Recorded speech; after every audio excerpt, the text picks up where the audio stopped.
Hi, Grandpa.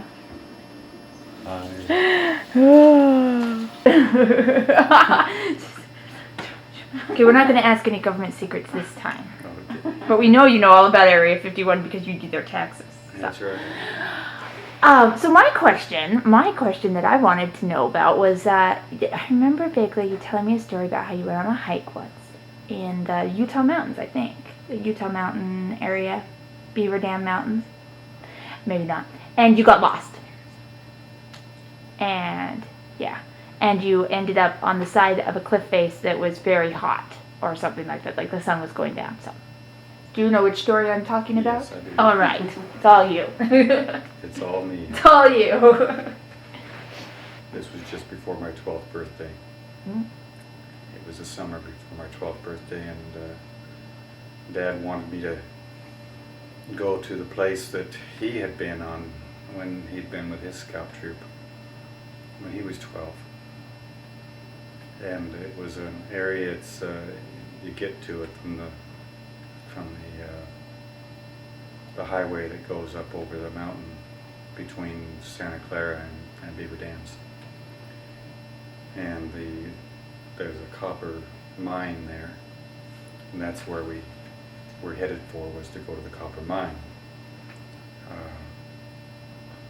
It had long since been played out, and it was abandoned and everything like that. But so we went there, and we fixed our stew in Dad's Dutch oven, and had that for dinner that night. And slept that night a little bit, not a lot. We ended up being pretty close to an ant nest, and yeah, that was kind of weird how it all happened. But anyway, we got up the next morning and had stew for breakfast too. We added some eggs to it and had some stew and eggs, and it was good stuff. We enjoyed it.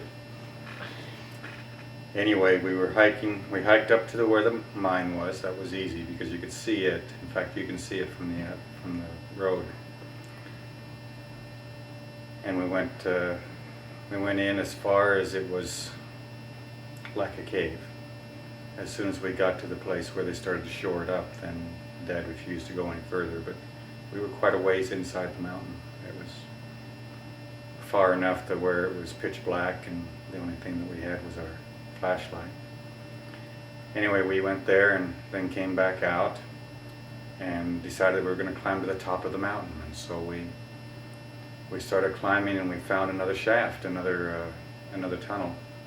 So we went into that tunnel too, but very carefully, because there was going to have to be ultimately a connecting shaft that would go straight down.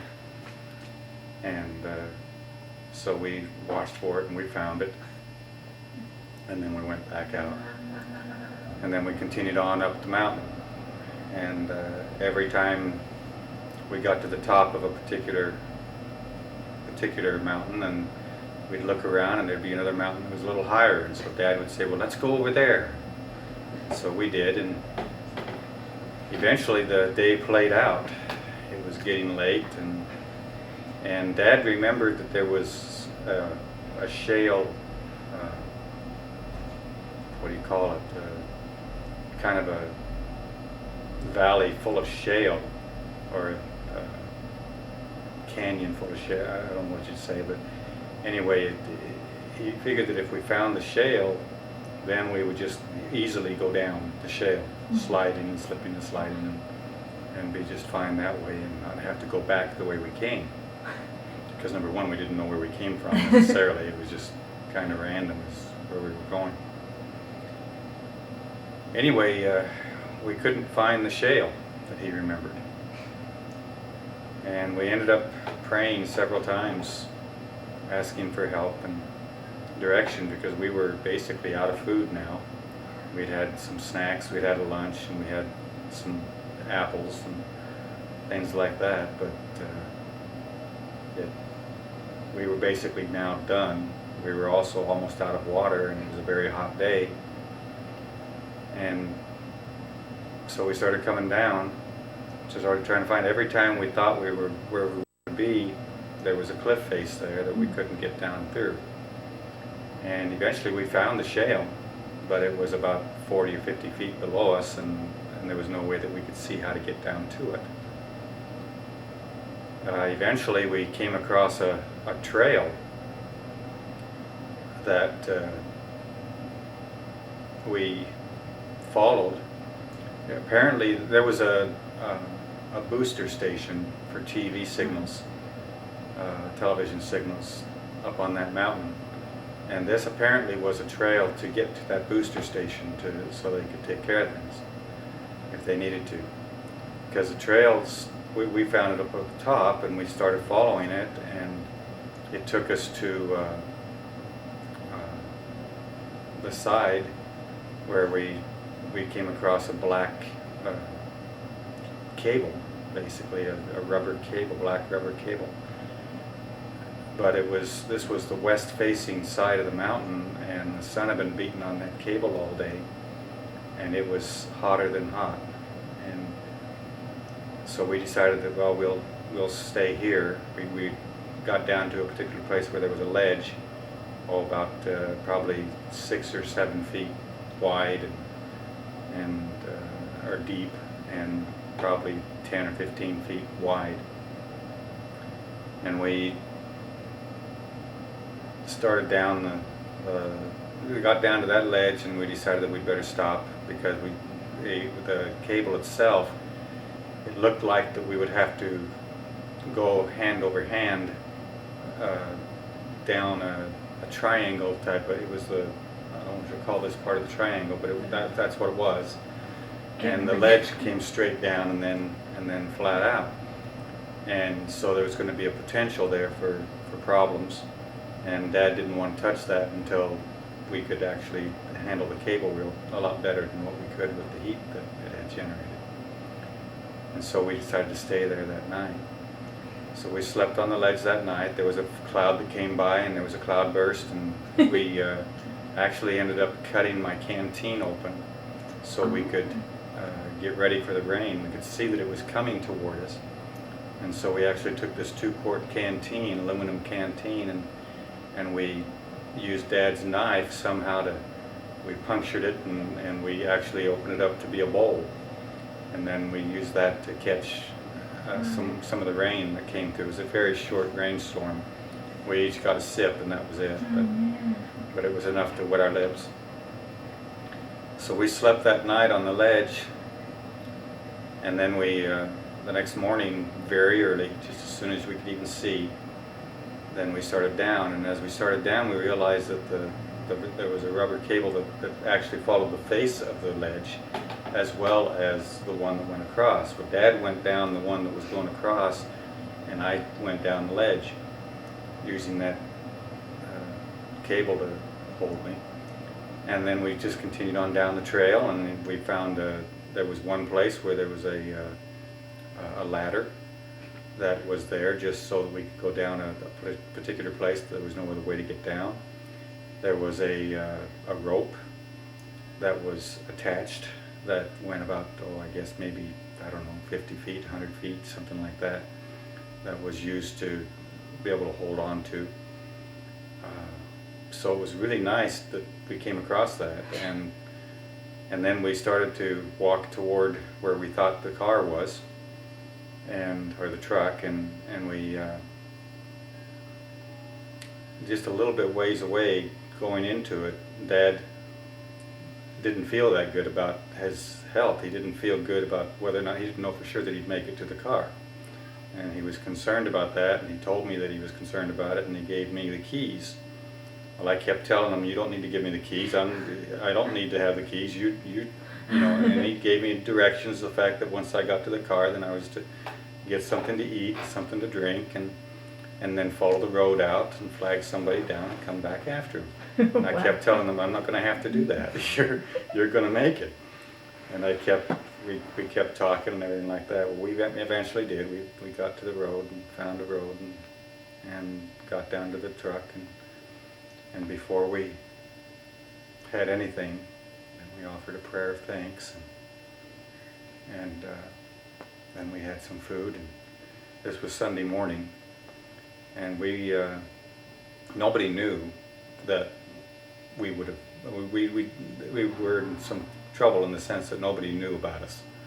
Oh. Dad had made a decision just on the deal that we were just going to go home that night, and so Grandma and Grandpa up in Santa Clara and up in St. George wouldn't think anything about the fact that we didn't come back, and Mom would have thought that we were still up there for Sunday. So there was nobody thinking that there was any problem.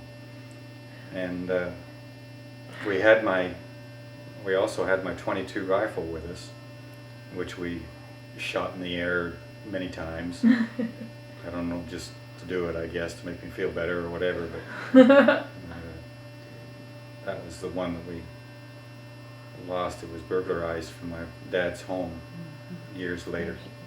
Really? But anyway, the fact is that we got down, we went to St. George and rested up in St. George and washed up, and then we came home. Back to After Grandma and that. Grandpa's? Yeah, we went back to Grandma and Grandpa Pendleton's and told them our wonderful experience and went from there. My. So that was my experience. That was when I was about just before I was 12. So it's like a rite of passage for the males in our family. Yes. I don't know about that one. To get lost. I don't think that's going to happen with my kids. You can ask Tony and Kim, and they both have stories too. Uncle Tony's, he like ate raw. I guess it wasn't raw. I don't know Tony's story. Was he the one who like was shooting rabbits and Oh, well that he was older. He was a lot older. That wasn't yeah, his. that was when we went searching for him because they never came home from, Yeah. from a rabbit hunting Right. trip. It had to do with rabbits and Yes. eating them. Ugh. Anyway, nice little fluffy bunny. Wow. So was that before the freeway? Oh, Oh, well, one way. before. So when was the freeway built? Drew. It was after we were married. Oh, okay. Also, when you guys were So on the we- way to, was it when you were on the way, had it been built when you guys were trying to get to Wendy's wedding? No, So you were, I don't think so. What do you think? I don't remember it. Yeah, it was. It was? It was by then. Oh, then in that case, then it was built before we were married. Why? Wendy got married 3 years after we did. 2 years after we did. not 3 years, I was born. Oh, just a second. We're talking about Wendy's wedding or Wendy's Yeah, Wendy's graduation? wedding. Oh, what was the one you Oh, no. guys were late for and Mommy had to walk in high heels Oh or no, something? that was Oh, the that graduation. was before we That got was married. before That was we the were married. graduation. Gotcha. Mixing up my stories. No, Wendy's wedding was when we were speeding through Glendale and got a ticket. Oh. Yes, 2 tickets. 2. Why two? Because he wanted to. Oh, you wanted to make a point? Oh, Oh yes. yeah. Very much so. He definitely impressed me. You're like, okay. Got it. All right. Tell us about when you met Mommy.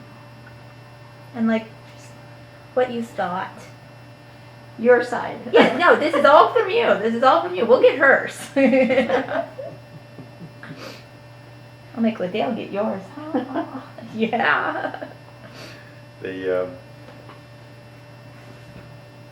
first time I remember seeing your mother, this is not the first time I actually had seen her, but the first time I remember seeing her was after my mission. I was in the institute that was on Harmon Drive. Is it still there? No. And it's now a maintenance building for the university now. It was sold to the university.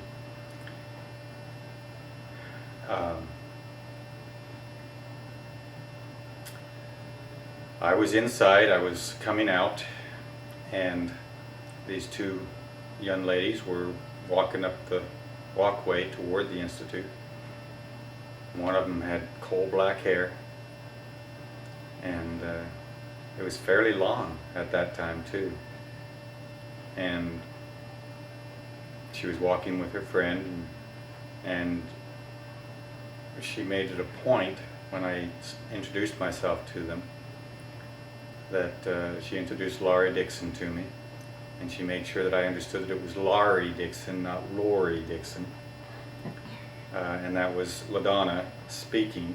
and she was making a big point about the name of Laurie. And anyway, that was the first time she introduced Laurie as being the Lambda Delta Sigma. Am I saying that right? Yeah. Lambda Delta Sigma president at that time. And anyway, that was the first time that I met them. I actually started dating Laurie sometime after that, and thought that I was going to get married to her. And so I really didn't notice your mother at all for a while.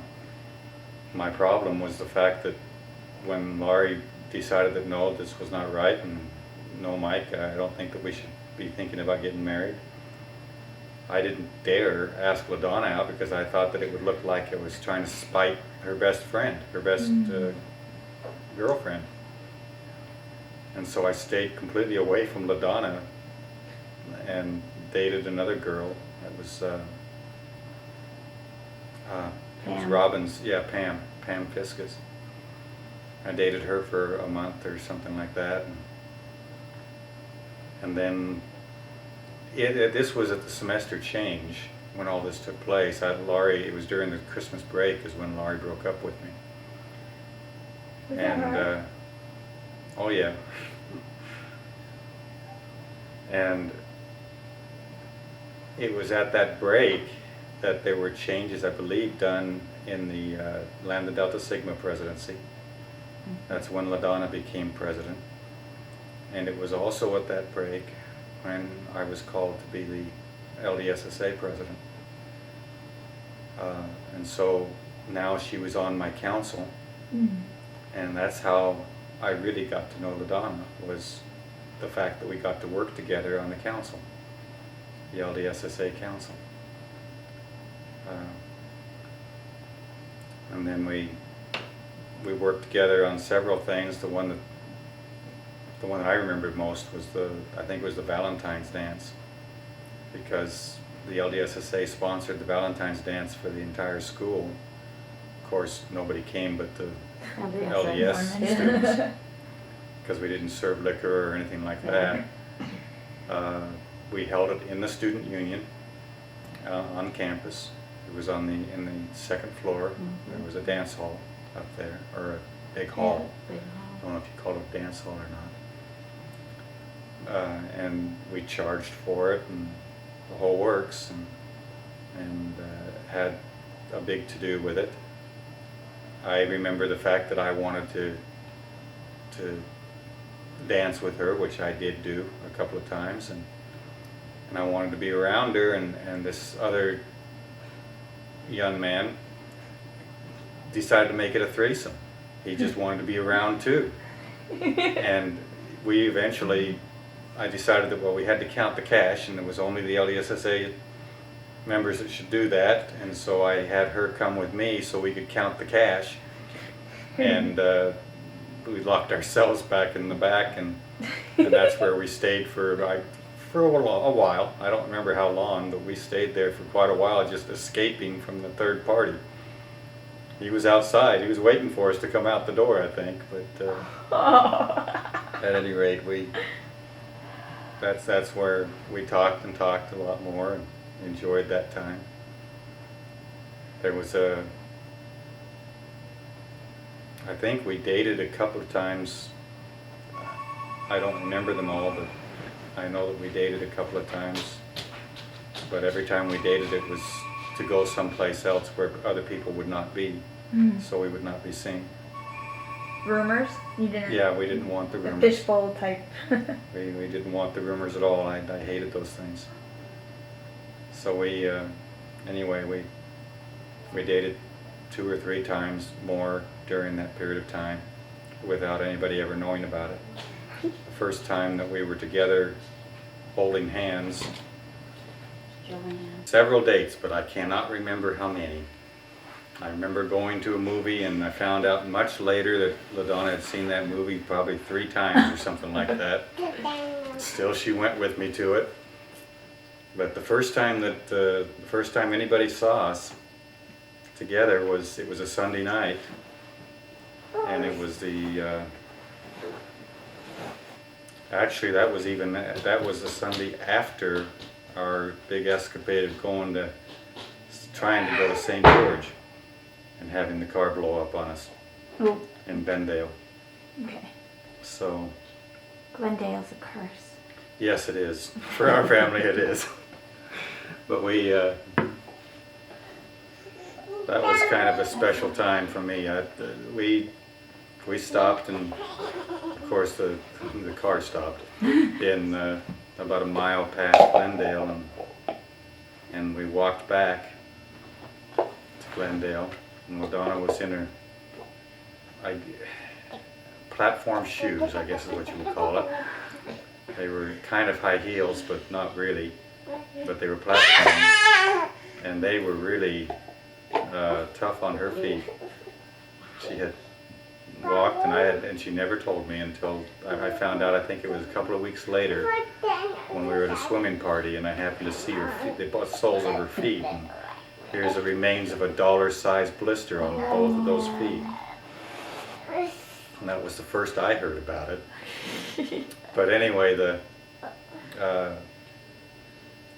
we spent that day together in Glendale, and then when we got back, then I dropped her off at home and just went on home myself, and because all my family was in St. George with Wendy because she was graduating that day. Anyway, I remember that Dad came in to see me the next day, and he told me, he says, you know, that girl that you're dating, you ought to talk to her about what she thinks about what kind of a car you ought to get and things like that, and just kind of break ground with her, because she's kind of neat. And that really got me hyped up in terms of really thinking about how special that might be. Anyway, it was that same week. I think that was on a Tuesday. It was either a Tuesday or a Wednesday. I can't remember now. But it was midweek. And there was a big dance festival going on that weekend. And we didn't see each other between the time that I dropped her off to the home that day. Until your adventure? Yeah. And we didn't see each other for the rest of the week. I had a dance partner that I had the dance festival, and I was with her all that night. I think that was Saturday night. I could be wrong, but I believe it was Saturday night. And I never saw her or anything, and kept thinking about her. And the next day I asked her if she'd go to the fireside with me that night, and which we did go. And that was the first time that all of our friends saw us together. And when we walk in, we were almost too late for the start of the fireside, and it was a packed house. It was in the First Ward Chapel, and we had to walk up almost to the front to find a place to sit. And that was in front of everybody, and so then everybody was, oh, look at that, Mike and LaDonna are going together. And it was that night that I proposed, in a way, as LaDonna will share with you, I'm sure. Anyway, that was the night that we got engaged. Cool. So, and then we had other times together, of course. We went to the LDSSA conference together. That's Up in BYU. And so we had, it was a fun summer. And we got married and had our family. You have kids. Yeah. So, when you were, so wait, just make sure I have the time right. You got home from your mission in September? I August? got home from my mission on my birthday. It was Okay. September 4th. And then you started school right away? September 5th. Whoa. You got home from Brazil? I got home from Brazil on Monday evening. And that was Labor Day? It was Labor Day. And school started the next day. So was that a bit of a culture shock for you? Or did you I really didn't not? even think of it. I just went into it and went to school. I mean, I had to go register, and and it was a late registration, and it had all been approved and everything. And Dad had done some groundwork for me before, Wow. and I just walked in and announced who I was and what I was doing, and they signed me up with the classes, and I went to class that day. And did you have any like trouble with the language after speaking Portuguese, or did you speak enough English on your mission that it wasn't too much of a change? I never had a Brazilian companion, and so yes, I spoke a lot of English every day. Yeah. So We would speak Portuguese. I could definitely. I mean, I was fluent. There was no problem with it. But many times, if we were alone, we would speak in English. And did you have always English speaking companions? You never had someone from Spain or something? No, it was. I always had an American companion. Was it fairly normal? Yeah, we didn't have. The only time then, at that point in time, in the maturity of the church there, we were lucky to see youth missionaries. In other words, they would come out for 2 weeks and work with us. And that happened toward the end of my mission. We had a couple of times when there were youth missionaries that came out, but I never got one. I was always with just a normal companion. Cool. So when you were in Scouts, you got your Eagle. How old were you when you got your Eagle? 17. What was your Eagle project? It's still there. What is it?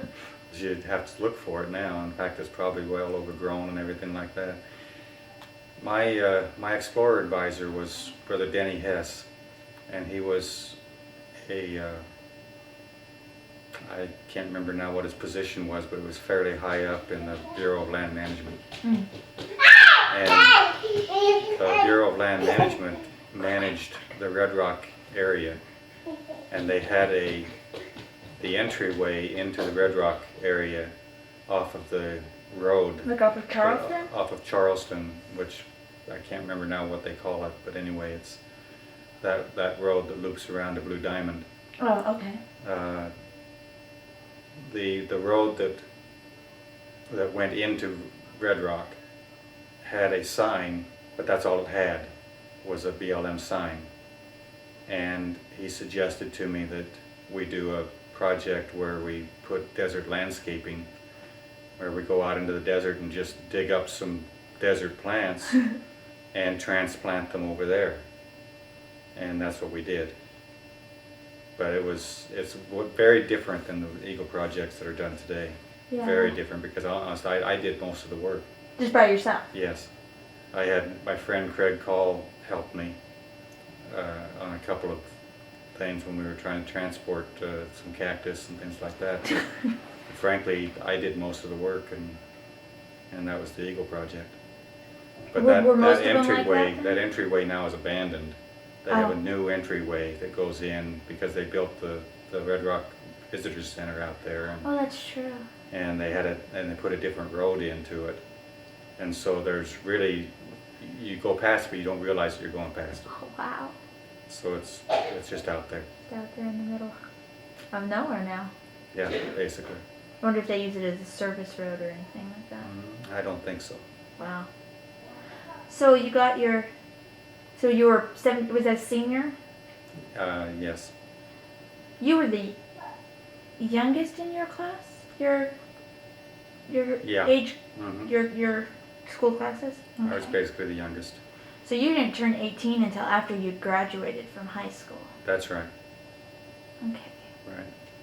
So you went did you go to a whole year of college, or did you work? No, I you went had the to 2 exemption. years. You went to I yeah, had 2 years of college. because you had the exemption. That's I mean, right. we talked about that. Wow. So you came home from your mission. Sorry, I went backwards. And then you met Mama sometime that semester. Well, I met her the first semester. Yes. And then, but you didn't really start But to I hang didn't out with start her. to date with her until after we were both in the LDSSA. Okay. Okay, hold on.